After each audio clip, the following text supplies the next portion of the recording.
Hello everyone, RS. Thakur academy में आपका स्वागत है।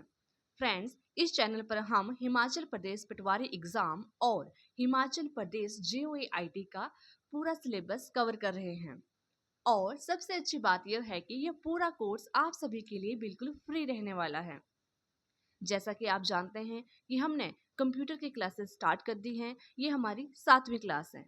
अगर आपने पिछली 6 क्लासेस नहीं की हैं तो आप वो भी चैनल पर जाके उनको जरूर देख लें। तो चलिए आज का टॉपिक हम स्टार्ट करते हैं। आज का हमारा टॉपिक है classification of computer.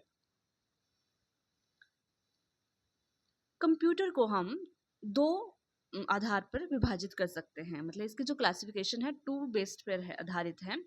Number 1 on the basis of size and second on the basis of work.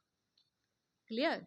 अब साइज के अनुसार इसके 4 प्रकार के कंप्यूटर होते हैं अकॉर्डिंग टू साइज। तो फर्स्ट है इसका super computer, second main frame computer, third mini computer and fourth micro computer. मतलब साइज के अकॉर्डिंग इनको अरेंज किया गया है। जो सबसे बड़ा है वो सुपर कंप्यूटर है, उससे छोटा है वो मेन फ्रेम कंप्यूटर है, जो उससे छोटा है वो मिनी कंप्यूटर है, जो और सबसे छोटा जो है वो है माइक्रो कंप्यूटर। तो ये साइज के अकॉर्डिंग कंप्यूटर्स के टाइप्स हैं। नेक्स्ट है बेस्ड ऑन वर्क। अब वर्क के आधार पर कंप्यूटर को 3 प्रकार से विभाजित किया जा सकता है। First analog computer, second digital computer, third hybrid computer. ये 3 प्रकार के कंप्यूटर हैं जो कि उनके कार्य के आधार पर इनको विभाजित किया जाता है। मैं आगे इनको डिटेल में बताती हूँ आपको। अब हम इनको डिटेल में देख लेते हैं आकार के आधार पर इनका विस्तृत वर्णन। तो सबसे पहले हम कर रहे हैं सुपर कंप्यूटर। तो देखिए सुपर कंप्यूटर किस तरह का है। इमेज देख लीजिए, कितना बड़े कमरे जितने कंप्यूटर हैं। The fastest, the most powerful and most expensive computers. They can perform trillions of calculations per second. Used for weather forecasting, nuclear research and space exploration. तो ये कैसे कंप्यूटर है? ये बहुत ही फास्ट हैं, बहुत ही पावरफुल हैं, बहुत ही महंगे हैं और ये क्या कर सकते हैं? ट्रिलियंस ऑफ कैलकुलेशन, मतलब खरबों कैलकुलेशन को 1 सेकंड में कर सकते हैं। और इनका यूज किस लिए होता है? वेदर फोरकास्टिंग के लिए कि जो मौसम है उसका पूर्व अनुमान लगाने के लिए, न्यूक्लियर रिसर्च के लिए और स्पेस साइंस के लिए, स्पेस को एक्सप्लोर करने के लिए। आप इसको हिंदी में भी देख सकते हैं। अब कौन कौन से कंप्यूटर होते हैं जो सुपर कंप्यूटर हैं? ये देखिए एग्जांपल्स देखिए इनके। फ्रंटियर, जो फ्रंटियर कंप्यूटर है वो यूएसए का कंप्यूटर है और सुपर कंप्यूटर है ये, ठीक है। वर्ल्ड्स फास्टेस्ट, दुनिया का सबसे फास्ट सुपर कंप्यूटर कौन सा है? फ्रंटियर। और ये किसने बनाया है? यूएसए ने। और कब आया ये? 2022 में। क्लियर? सेकंड इज परम 8000। जो परम 8000 है वो यह इंडिया का है। इसको इंडिया ने बनाया हुआ है और ये कब बनाया है? 1991 में। और ये क्या है? India's first super computer, Bharat का पहला सुपर कंप्यूटर है परम। और परम की फुल फॉर्म क्या होती है? Parallel machine, parallel machine. Clear? और ये कब आया है? ये 1991 में, ठीक है। नेक्स्ट इज परम सिद्धि। ये भी इंडिया का है और ये क्या है? India's first AI super computer. India's first AI super computer है, 2020 में इसको बनाया गया है। और नेक्स्ट एरावत, यह इंडिया का फास्टेस्ट है, मतलब India's fastest AI super computer है ये। India's fastest AI super computer है और ये कब बना है? 2023 में। क्लियर हुआ? ये तीनों जो हैं हमारे इंडिया के हैं और इन्हें जो बनाने वाली कंपनी, जिनको डेवलप करने वाले हैं वो है CDSC ने इनको डेवलप किया है। तो इनके ईयर भी देख लेने हैं आपने और ये भी क्लियर कर लेना है कि कौन सा फर्स्ट सुपर कंप्यूटर है, कौन सा फर्स्ट AI सुपर कंप्यूटर है और कौन सा first fastest AI super computer है। नेक्स्ट है नेक्स्ट एग्जांपल है सुपर कंप्यूटर का क्रेवन। ये यूएसए का है और ये 1995 में इसको बनाया गया है, लॉन्च किया गया है। नेक्स्ट वन फुगाकू, ये जापान का है और इसको 2020 में बनाया गया है। एक बार फिर से इनको देख लेना अच्छे से, ठीक है। ये एग्जाम्पल है सुपर कंप्यूटर के। अब हम इनके देख लेते हैं कि इनका यूज कहाँ होता है सुपर कंप्यूटर का, कहाँ कहाँ यूज, एरिया कहाँ है, main areas of super computer usage, मतलब कहाँ कहाँ इनका यूज किया जाता है। यहाँ से क्वेश्चन बनता है, जैसे आपको एग्जाम में क्वेश्चन इस तरह का पूछा जाता है कि वेदर फोरकास्टिंग के लिए कौन सा कंप्यूटर यूज करते हैं, सुपर, मेन फ्रेम, मिनी, इस तरह के ऑप्शंस में, तो इसका राइट आंसर हो जाएगा तब सुपर कंप्यूटर। तो यहाँ से क्वेश्चन बनते हैं, ना कि डेफिनेशन से, बल्कि डेफिनेशन तो आपको समझने के लिए दे रखी है ना, तो आप यहाँ इनको देख लेना पॉइंट्स को। फर्स्ट कहाँ पर यूज होता है, वेदर फोरकास्टिंग के लिए, दुनिया भर के मौसम डेटा का विश्लेषण करके सटीक भविष्यवाणी करना ताकि चक्रवात जैसी आपदाओं की जानकारी समय पर मिल सके। ये जो सुपर कंप्यूटर का यूज हो रहा है, ये मतलब वेदर फोरकास्टिंग के लिए यूज हो रहा है, लेकिन किसी एक एरिया के लिए नहीं, ये पूरे देश और पूरे वर्ल्ड के ऊपर यूज होता है, तो उसके पर्सपेक्टिव से इसका यूज किया जाता है, ठीक है, डेटा फोरकास्टिंग के लिए। सेकंड, साइंटिफिक सिमुलेशन, परमाणु परीक्षण या जटिल वैज्ञानिक प्रयोगों को कंप्यूटर पर सुरक्षित तरीके से चलाकर उनके परिणामों की जांच करना। जो भी साइंटिफिक रिसर्च होती है ऑल ओवर इंडिया के आधार पर, नॉट इंडिया बट वर्ल्ड के आधार पर भी, मतलब जो भी बड़ी बड़ी रिसर्चेज होती हैं उन साइंटिफिक, उसके लिए भी यूज होता है super computer. Next, drug discovery, बीमारी के इलाज के लिए नए मॉलिक्यूल्स की जांच करना और कम समय में असरदार वैक्सीन या दवाइयाँ तैयार करना, ठीक है, इसके लिए भी जांच करने के लिए भी हम सुपर कंप्यूटर का यूज करते हैं। Fourth is space exploration, satellite launch और अंतरिक्ष मिशनों के जटिल रास्तों की गणना करना, ग्रहों की संरचना को समझना, ठीक है, स्पेस एक्सप्लोरेशन में भी हम सुपर कंप्यूटर का प्रयोग करते हैं।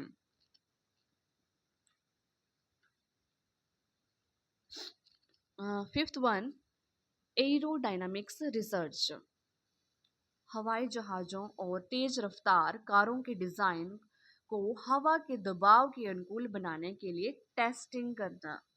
तो इसके टेस्टिंग के लिए भी हम एरोडायनामिक्स रिसर्च करने के लिए हम सुपर कंप्यूटर का प्रयोग करते हैं।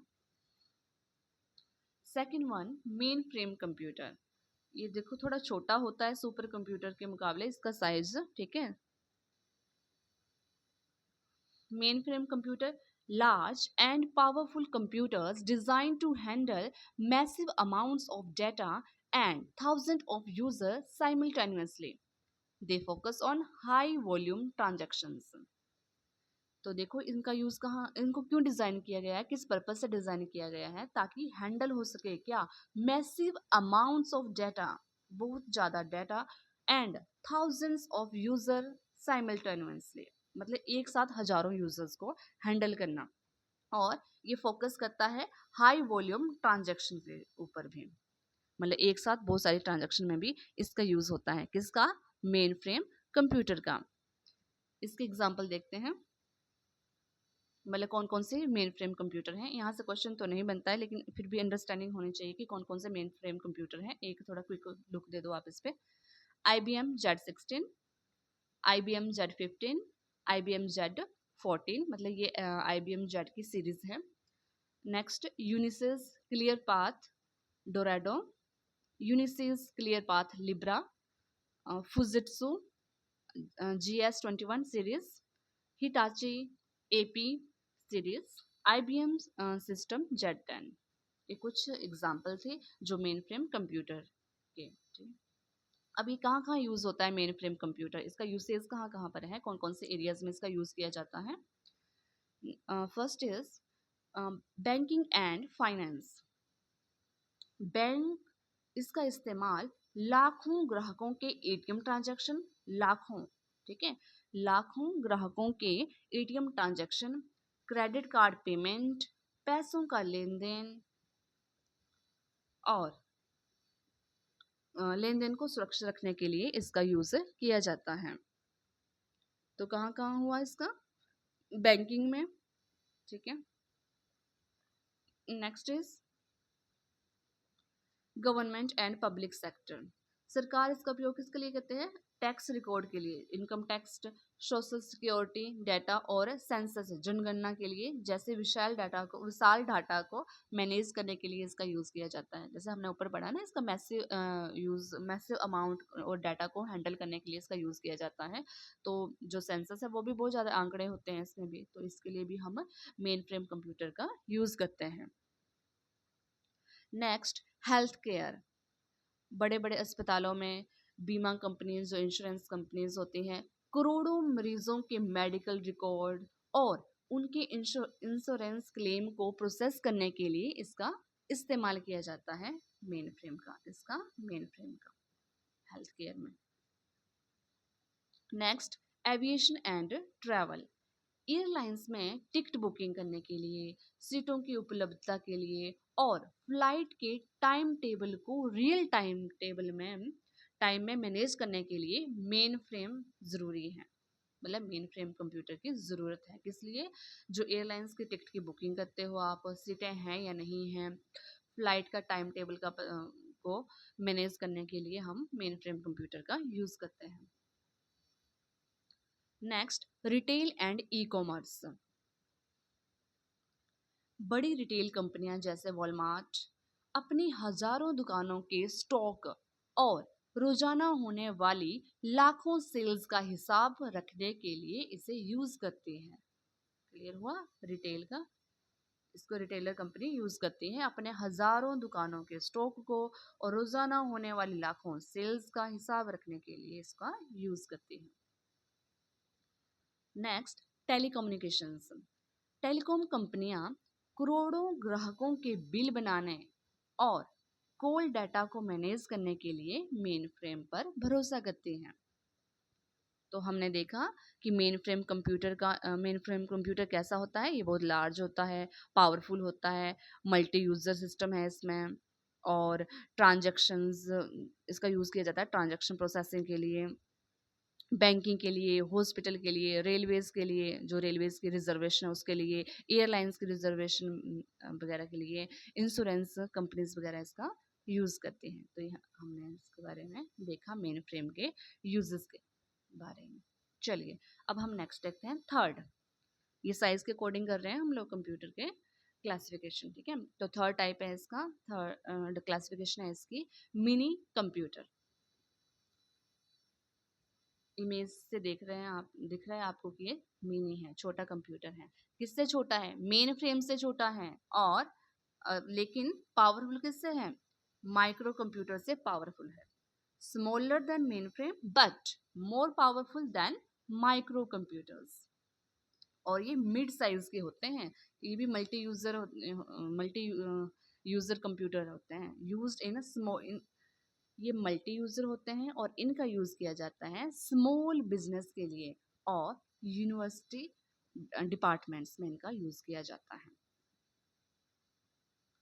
इसकी एग्जांपल देखिए कौन कौन से मिनी कंप्यूटर होते हैं, किस तरह के, क्या क्या नाम है।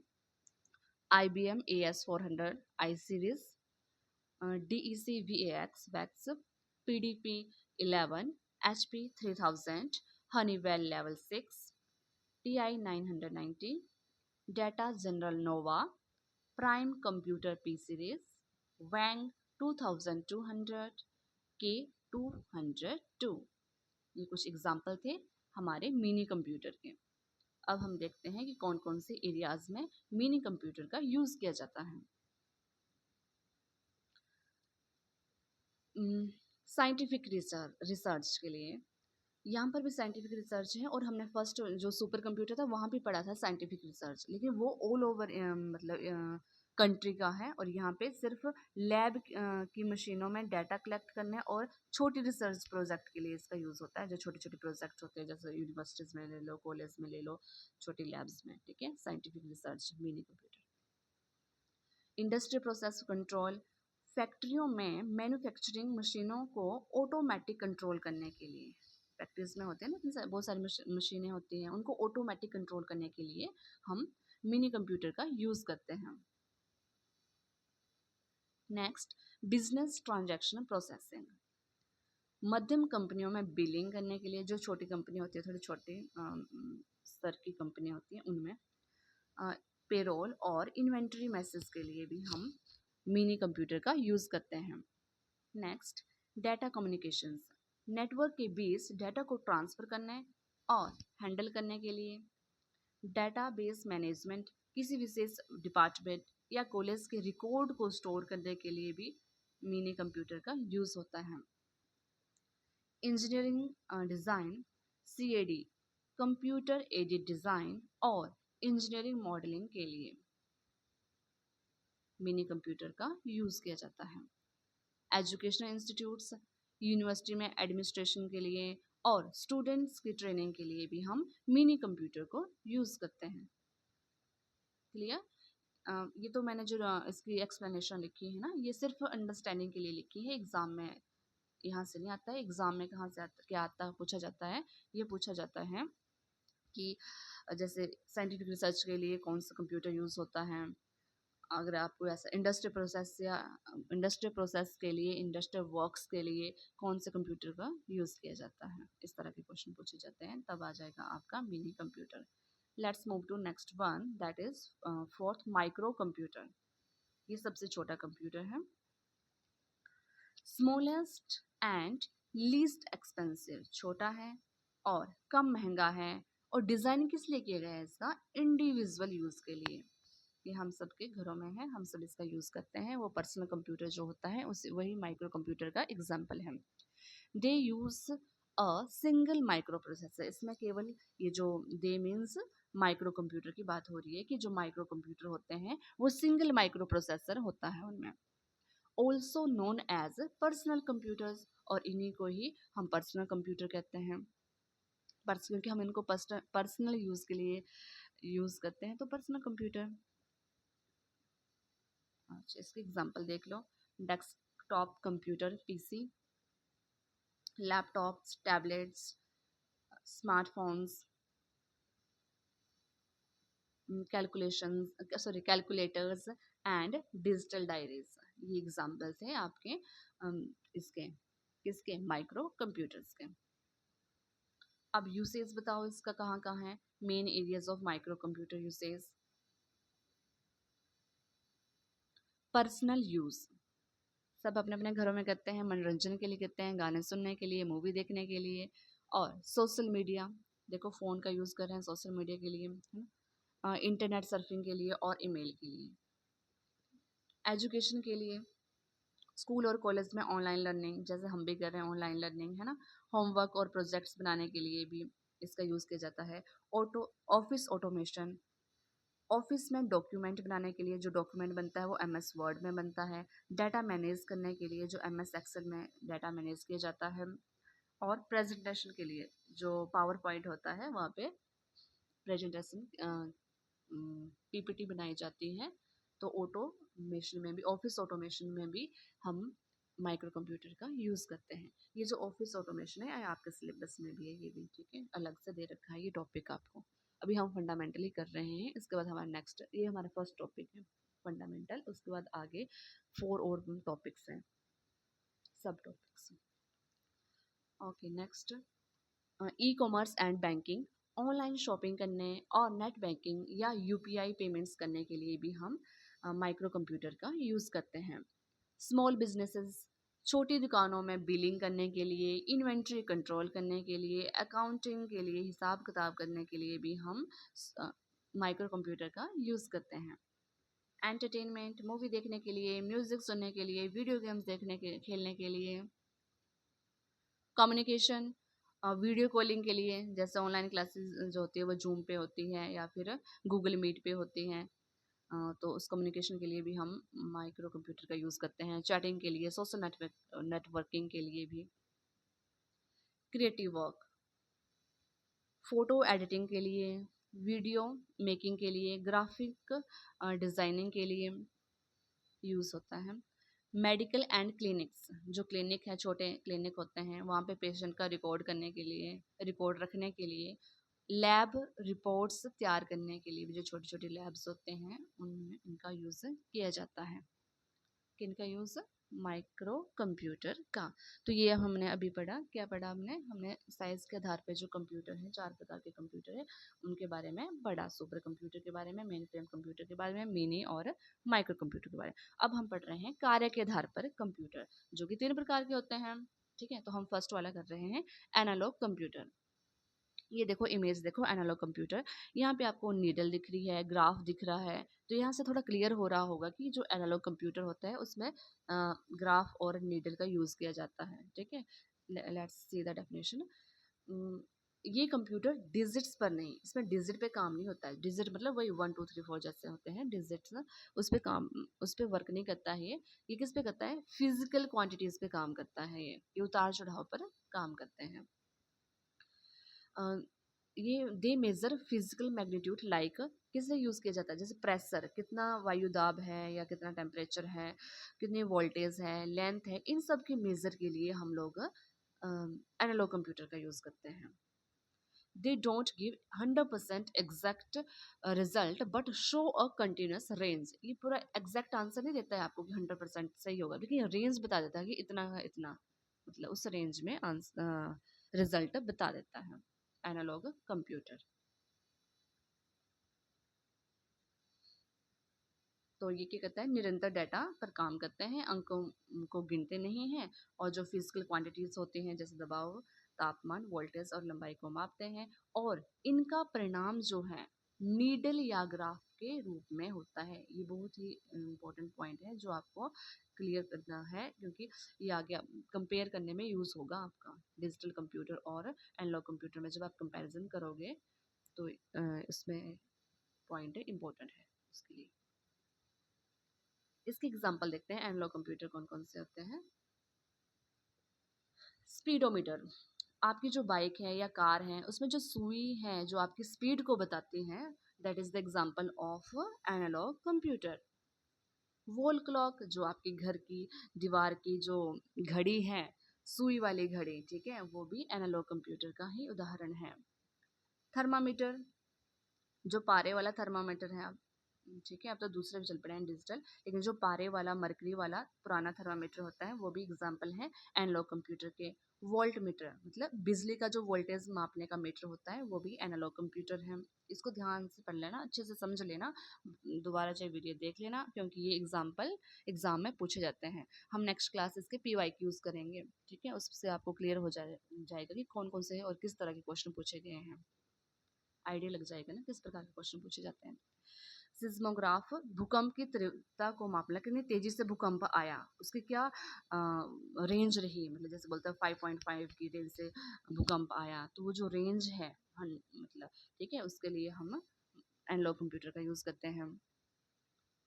स्टेथोस्कोप, जो डॉक्टर यूज़ करते हैं किसके लिए? धड़कन को सुनने के लिए, वो भी क्या है? वो भी एग्जाम्पल है किसका? एनालॉग कंप्यूटर का। ठीक है, अच्छे से कर लेना इनको। Okay, let's move to next one, that is digital computer. ये देखो डिजिटल कंप्यूटर, ये तो आपकी घड़ी भी है ना, स्मार्ट वॉच भी है, यहाँ पे कैलकुलेटर है, और ये गाड़ी में लगा हुआ मीटर भी है। लेकिन ये कैसा वाला है? ये स्पीडोमीटर जो है लगा हुआ है स्पीड बताने के लिए, ये डिजिटल है। और डिजिटल का मतलब क्या होता है? डिजिटल का मतलब होता है जब हम कागज़ या एनलॉग के बजाय उसको इंटरनेट या इलेक्ट्रॉनिक इक्विपमेंट में जिसका प्रयोग किया जाता है उसको डिजिटल कहते हैं। जैसे 0 और 1 में है ना, ये डिजिट्स में 0 और 1 में ये बता रहा है हमें, तो वो डिजिटल हुआ। जो प्रोसेसिंग होती है, जो भी सूचनाएं आपको 0 और 1 में बाइनरी डिजिट्स में मिलती है, उसको हम डिजिटल कंप्यूटर बोलते हैं। तो एक स्मार्ट वॉच भी इसका एग्जाम्पल है। ये वो कंप्यूटर हैं जो हमारे हर जगह दिखते हैं, जो आज हम हर जगह देखते हैं। उम, ये केवल 0 और 1 की भाषा समझते हैं। ये बहुत इंपॉर्टेंट पॉइंट है, इसको ध्यान रखना है, 0 और 1 की भाषा को समझते हैं। These computer works on discrete data, 0 और 1 binary digits. They count things and provide very high accuracy. मतलब एग्जैक्ट बता देते हैं। जैसे अगर आपकी सुइयाँ दे रखी हो तो वो हो गया एनालॉग कंप्यूटर, और अगर ऐसा बोला है कि टाइम अभी 220 हुए हैं तो वो हो गया डिजिटल कंप्यूटर, जिसमें डिजिट दे रखी हो। अब इसके एग्जांपल देख लीजिए कौन कौन से आपके डिजिटल कंप्यूटर होते हैं। Personal computer, laptop, tablets, smartphone, digital watch, क्योंकि उसमें भी नंबर दिखते हैं, calculator also, Apple watch, smart watch. यह एक ऐसा यह एक छोटा माइक्रो डिजिटल कंप्यूटर है। ओके, आई होप, मुझे लग रहा है, उम्मीद है कि आप सबको समझ आ रहा होगा। ये एग्जांपल याद कर लेना आप लोग। के लास्ट वन पे चलते हैं। ये है हमारा हाइब्रिड कंप्यूटर। साइज के आधार पर तीसरा कंप्यूटर है hybrid not size, sorry, work के आधार पर हाइब्रिड कंप्यूटर। ये देखिए हाइब्रिड कंप्यूटर। हाँ, इसमें मेन ये ध्यान रखना है कि हाइब्रिड कंप्यूटर जो होता है वो कॉम्बिनेशन है किस किस का, एनालॉग कंप्यूटर का प्लस डिजिटल कंप्यूटर का। ठीक है, ये दोनों कंप्यूटर का कॉम्बिनेशन है, एनालॉग का भी और डिजिटल कंप्यूटर का, और इक्वल टू हो गया आपका हाइब्रिड कंप्यूटर। अच्छा, ये क्या करता है, ये इनपुट को एक्सेप्ट करता है एनालॉग के फॉर्म में, जैसे हार्ट बीट्स हो गई या कोई प्रेशर जो नापते हैं, अ, उसको क्या करता है, ये एनालॉग के रूप में इनपुट को एक्सेप्ट करता है और उसको कन्वर्ट करता है इनटू डिजिटल फॉर्म में, जैसे नंबर्स में रिजल्ट मिलता है आपको। इसलिए ये कॉम्बिनेशन है किसका, एनालॉग का भी और डिजिटल कंप्यूटर का भी, क्योंकि ये एनालॉग के रूप में इनपुट लेता है और उसको चेंज कर देता है, कन्वर्ट कर देता है डिजिटल फॉर्म में, जब वो नंबर्स में आपको आंसर देता है। इसका बहुत अच्छा एग्जांपल है पेट्रोल पंप मशीन, जो आप सभी ने देखी है। क्या है यहाँ पे, ये पाइप से निकलने वाले तेल की मात्रा को एनालॉग बताती है, मापती है, मतलब जो तेल की मात्रा को, क्वांटिटी को यह एनालॉग में मापती है, और जो स्क्रीन पे आपके पैसे दिखते हैं, लीटर कितने लीटर का पेट्रोल डलवाया है, वो डिजिटल में बताता है। तो यह आपका दोनों हो, मतलब एनालॉग भी बता रहा है, डिजिटल भी बता रहा है, मतलब दो काम इकट्ठे हो रहे हैं, इसका मतलब ये हाइब्रिड कंप्यूटर है। और कहाँ पर इसको देखते हैं हम लोग, कहाँ यूज़ करते हैं इसका हाइब्रिड कंप्यूटर का, ईसीजी मशीन। अस्पताल में दिल की धड़कन को जब ग्राफ या एनालॉग में दिल की धड़कन को ग्राफ में बताता है ना, मतलब ईसीजी मशीन क्या करता है, जो हमारे दिल की धड़कन है उसको ग्राफ में प्रेजेंट करती है। अगर ग्राफ में प्रेजेंट करती है उसको तो वो एनालॉग कंप्यूटर हुआ, और पल्स रेट को वो डिजिटल में बताती है, तो इसलिए वो डिजिटल हुआ। तो मतलब दोनों चीज़ें हो रही हैं, मतलब हाइब्रिड कंप्यूटर है। नेक्स्ट, अल्ट्रासाउंड मशीन शरीर की अंदर की तरंगों को पकड़ती है और फोटो या नंबर में दिखाती है। वेदर फोरकास्टिंग इक्विपमेंट हवा का दबाव मापकर तापमान को अंकों में बताती है। Weather forecasting. एटीएम, इसमें कुछ सेंसर एनालॉग होते हैं और प्रोसेसिंग डिजिटल होती है। ठीक है, कुछ सेंसर जो होते हैं एनालॉग के होते हैं, और जब प्रोसेसिंग होती है तो वो डिजिटल होती है, जिस कारण ये भी एटीएम भी जो है वो हाइब्रिड कंप्यूटर का एग्जाम्पल है। चलो थोड़ा सा क्विक रिवीजन कर लेते हैं जल्दी से। सुपर कंप्यूटर कैसा कंप्यूटर है, इसकी अल्टीमेट स्पीड है, सबसे ज़्यादा स्पीड है, और वेदर फोरकास्टिंग में इसका यूज़ होता है। नासा जो स्पेस एजेंसी है उसमें भी इसका यूज़ किया जाता है। मतलब हमने भी तो पढ़ा ही है, स्पेस के लिए भी इसका यूज़ होता है, न्यूक्लियर रिसर्च के लिए इसका यूज़ होता है, साइंटिफिक वर्क्स के लिए इसका यूज़ होता है। ठीक है, और वेदर फोरकास्टिंग के लिए। मेन फ्रेम कंप्यूटर, ये इसमें बहुत ज़्यादा स्टोरेज होती है, यूज स्टोरेज है, इसमें अल्टीमेट स्पीड है। सुपर कंप्यूटर में अल्टीमेट स्पीड है, और मेन फ्रेम कंप्यूटर में यूज स्टोरेज है, बहुत ज़्यादा स्टोरेज है, क्योंकि बैंकिंग में बहुत ज़्यादा स्टोरेज करना पड़ती है ना, और रेलवेज में बुकिंग के लिए, रिजर्वेशन के लिए, और एयरलाइंस में इंश्योरेंस के लिए। ठीक है, जो भी ट्रांजेक्शन प्रोसेसिंग होती है उन सब में इसका यूज़ किया जाता है। मिनी कंप्यूटर, मल्टी यूज़र, इसमें बहुत सारे यूज़र होते हैं, जैसे स्मॉल बिजनेस, यूनिवर्सिटीज़ में इसका यूज़ किया जाता है, यूनिवर्सिटी डिपार्टमेंट्स में छोटे छोटे बिजनेस, नॉट छोटे बट जो भी बिजनेस पर्पस होते हैं, प्रोसेस होते हैं, उसमें यूज़ होता है। और ये मिड साइज़ का भी होता है, ठीक है। नेक्स्ट इज माइक्रो कंप्यूटर, ये तो पता है सबको कि पर्सनल कंप्यूटर से माइक्रो कंप्यूटर। तो पर्सनल में क्या क्या आ गया, लैपटॉप आ गया, पीसी आ गया, स्मार्टफोन आ गया आपका। एनालॉग कंप्यूटर, जो भी मेजरमेंट करना है, ठीक है, फिजिकल मात्राएं, ठीक है, भौतिक क्वांटिटीज जो भी है, उसके लिए हम एनालॉग कंप्यूटर करते हैं, जैसे स्पीडोमीटर हो गया, थर्मामीटर हो गया आपका, और थर्मामीटर, स्पीडोमीटर, स्टेथोस्कोप, फिर वोल्ट मीटर, ठीक है, हमने ऊपर इनके एग्जाम्पल है देखे हैं, तो अच्छे से लर्न कर लेना इनको। आगे आया हमारा डिजिटल कंप्यूटर। तो डिजिटल कंप्यूटर में क्या ध्यान रखना है आपने, इसमें ध्यान रखना है 0 और 1 बाइनरी डिजिट्स होती हैं। कैलकुलेटर हो गया, वॉच हो गई आपकी, कौन सी वॉच है, स्मार्ट वॉच, ठीक है, नीडल वाली सुई वाली नहीं आएगी इसमें, ठीक है। हाँ, रिस्ट वॉच भी वही वाली होगी जिस मतलब जिसमें डिजिट्स होंगे, नीडल होगी, तो वो एनालॉग कंप्यूटर का उदाहरण होगा। हाइब्रिड कंप्यूटर, कॉम्बो है, ये किसका कॉम्बो है, किसका कॉम्बिनेशन है, A+D analog and digital computer का। पेट्रोल पंप मशीन और ECG मशीन, है ना। और क्या क्या था, अल्ट्रासाउंड मशीन, ठीक है, ये सारे उदाहरण एग्जाम्पल थे हमारे। ATM भी हमने पढ़ा था, उसमें ATM में भी हाइब्रिड कंप्यूटर के ये एग्जाम्पल है। तो फ्रेंड्स, उम्मीद है आज की क्लास आपको अच्छी लगी होगी, मददगार रही होगी आपके लिए, और इस तरह आप क्लासिफिकेशन अच्छे से समझ आ गई होगी। अगर वीडियो पसंद आई है तो RS ठाकुर अकेडमी को लाइक एंड सब्सक्राइब करें, और अपने उन फ्रेंड्स के साथ भी शेयर करें जो HP JOIT और HP पटवारी की तैयारी कर रहे हैं। हम अगली क्लास में मिलते हैं। अगली क्लास का टॉपिक है हमारा PYQs। किसके PYQs होंगे वो, PYQs तो ऑल ओवर इंडिया के भी होंगे, मतलब स्टेट्स के भी हैं, हिमाचल के भी होंगे, और जो भी सेंट्रल लेवल के एग्ज़ाम हैं उनके PYQs होंगे। और वो जो PYQs होंगे वो क्लासिफिकेशन ऑफ कंप्यूटर टॉपिक के ऊपर ही होंगे, मतलब टॉपिक वाइज दे रही हूँ मैं आपको PYQs। तो ठीक है, फिर मिलते हैं अगली क्लास में। तब तक के लिए मेहनत करते रहिए। जय हिंद, जय हिमाचल।